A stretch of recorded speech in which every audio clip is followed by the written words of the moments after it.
Hello, students.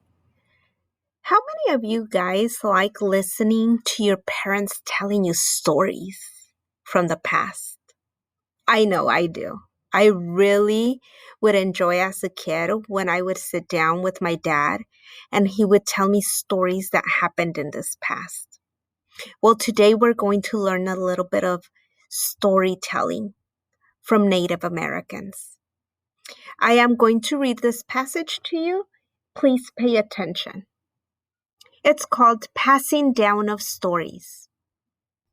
In the past, the majority of California Native Americans did not have a written language. That means they weren't able to write things down like we do with letters and words. So instead, they told stories through folklore. Folklore are the stories and customs of a group of people. They would share their past through myths and legends. Myths are stories that explain why things in nature are the way that they are. Sometimes, when they tell myths, they'll tell myths like, I'm going to tell you a story of how we got stars, or I'm going to tell you a story of why there's a sun. It all had to do with the why of nature. Okay? Legends are stories about people from the past. Today, Native Americans of California still tell myths and legends, and those are passed down from one generation to the other. The California Native Americans have traditions. A tradition is a special way that something is done by a group of people.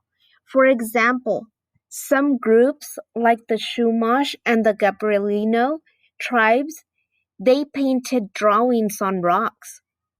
Those paintings showed important events. You guys see here? So that's a tradition. You and me both have different traditions. For example, some families, it is a tradition for them that before they go to bed, they read stories to their children. That's a tradition. Maybe for birthdays, they eat a certain kind of food every single year. That's a tradition. So everybody has different traditions in their families. And telling stories is definitely a tradition. So today, in the next slide, you're going to be hearing a story from a tribe in California.